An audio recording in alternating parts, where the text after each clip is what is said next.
une défense parfaite, un axe parfait. Nous sentons qu'il y a cette coordination, équilibre entre Kalidou Koulibaly et Moussa Niakhaté. Waouh, mais si tu veux, aujourd'hui, moi j'ai senti, je me dis que Moussa Niakhaté laisse trop Koulibaly aller au charbon. Il faut qu'il soit dans, il faut. Oui. Il ne peut pas laisser Koulibaly tout le temps au charbon. Donc Niakhaté, il faut qu'on le sente davantage dans les duels. Étant plus jeune. Étant beaucoup plus jeune. Il faut qu'on le sente davantage dans les duels. Ensuite, si on a un jour arrière central beaucoup plus rapide que Niakhaté, moi je suis preneur. Il n'est pas rapide. Il n'est pas rapide. Il n'est pas rapide.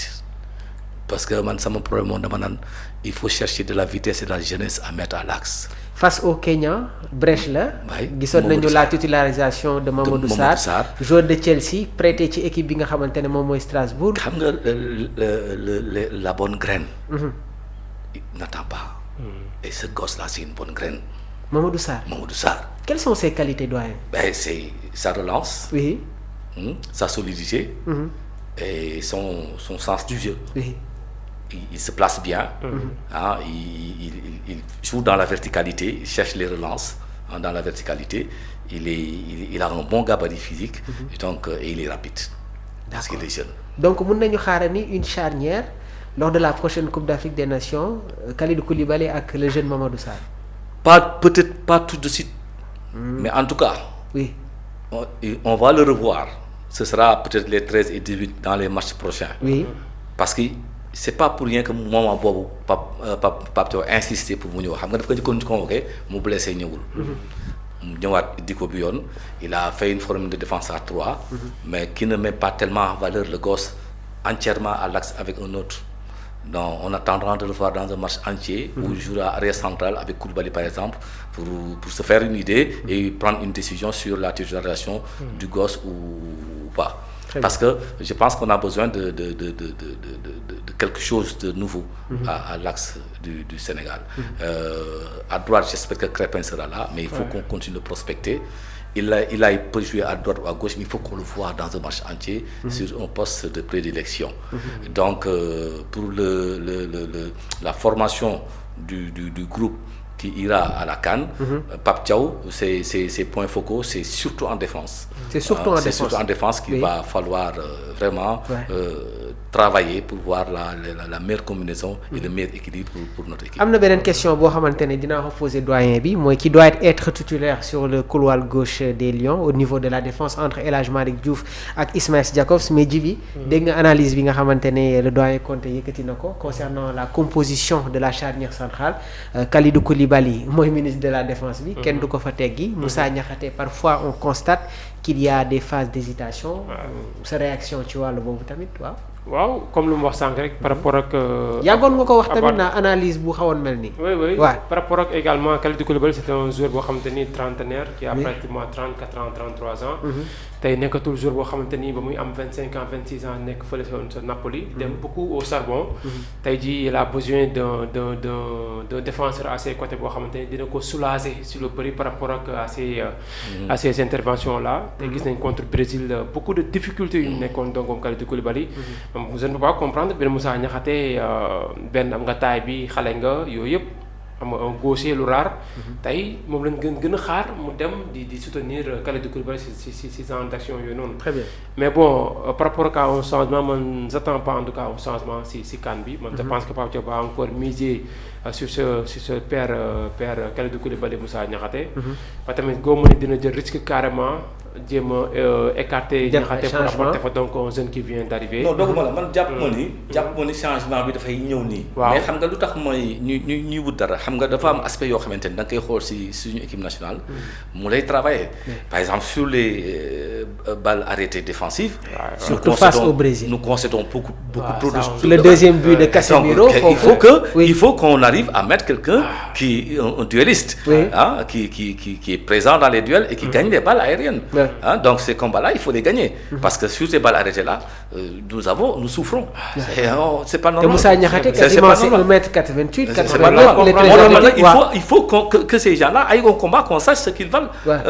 Parce que si on n'arrive pas à contester ces balles défensives-là, mais boost les buts, il faut y dire. Donc c'est ça qu'il ne faut pas. Très bien. Voilà, ça faut parler encore avec lui. Moussa Niakhaté, comme on wax sànq par rapport à sa taille. tey pour man Sénégal warut a mën a encaisser léegi si ay façon bi yooyu noonu. contre le Brésil gis nga ko bii bu ñu encaissé si Casemiro. un but vraiment d'école. travail à l'entraînement. xam nga un coup franc bu ñu def second poteau. waaye moom kay loo si mënti dégg boobu ba léegi. ñun xam nañ ni sur le plan défensif sur les balles arrêtées nous avons des problèmes. exactement et ça c'est pas normal. doyen loolu ji bi maa ngi ko constaté bi ñuy joué contre la Hollande. coupe du monde 2022 sur le premier but de Frenkie de Jong. contrôle orienté bi muy def ci périmètre boobu di ko tëmbal foofu. non face à l'Algérie, aussi jëloon nañu genre bi bu mel noonu la Colombie c'est un mal récurrent au niveau de notre défense ça moo tax xam nga su may wax ni jeunesse beeg vitesse boobu ci yu mel noonu la nekk xam nga Ablaye Seck par exemple c'est quelqu'un qui est bon dans les duels mais je ne sais pas il n'a pas amagul confiance ñëpp pour nekk le tuteur qu'il faut alors que mag la donc finalement c'est un bon accompagnateur un bon remplaçant d'appoint mais jàpp naa ne Pape mi ngi wut koo xamante ni dana am nu mu régler su yu mel noonu. d'accord waaw donc maintenant diggante bi gàtt na. mais tu sais quand on est bon on est bon hein. oui. En tout cas, le seul problème du Sénégal, il faut nous le dire, Mamour, parce que au niveau de la défense centrale, c'est les coups de pied arrêtés. Même si vous faites qu'on défensivement, on peut en tout cas à faire sortir proprement les ballons, bien empêcher l'équipe adversaire de marquer. Mais si les coups francs sénégalais, si les corners sénégalais, il faut mieux dire créer quelque chose. Mais offensivement, Sénégal doit se marquer, défensivement, parfois, il peut se encaisser et puis, ça devient un problème.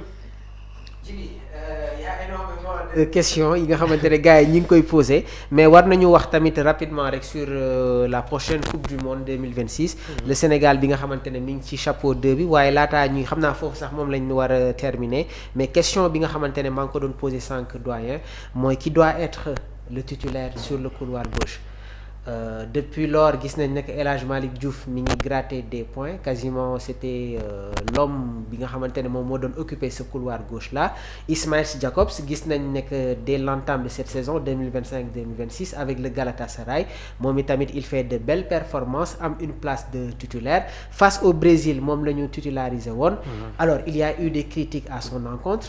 La question moom mooy ñëwaat kan moo war a nekk titulaire sur le couloir gauche entre El Hadj Malick ak l'ancien défenseur de Monaco. man su ma doon arbitré. oui jàpp naa ni Malick Diouf ka ñëw na ay points yu bare. ba pare championnat bi muy fubal. championnat bu gën a relevé la bi que Jackson bi muy fubal. loolu déjà ay critères d'appréciation la. d'accord maa ngi wax sànq av ni xëy na Pape Thiaw xaw na bàyyi tuuti xel. commentaire yi bi mu changé El Hadj Malick Diouf indi Jakobs. ndax nit ñi dañoo wax naan man sax si la bokk que ni pas El Hadj Malick Diouf dans les duels il a quelques faiblesses. et loolu lu ñu corriger xale la.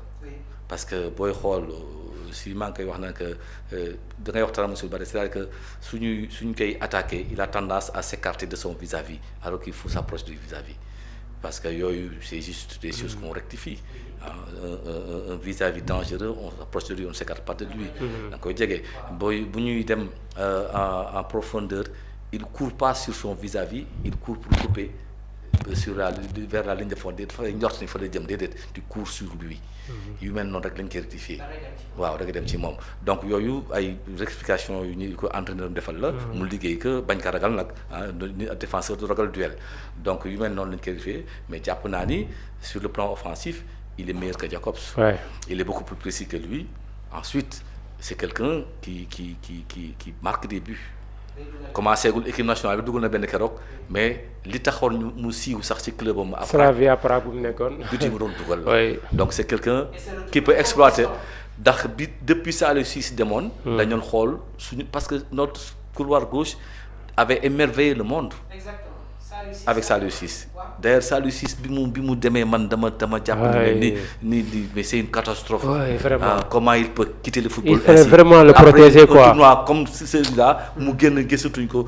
Ça m'a fait mal bon mais bref c'est son destin peut-être.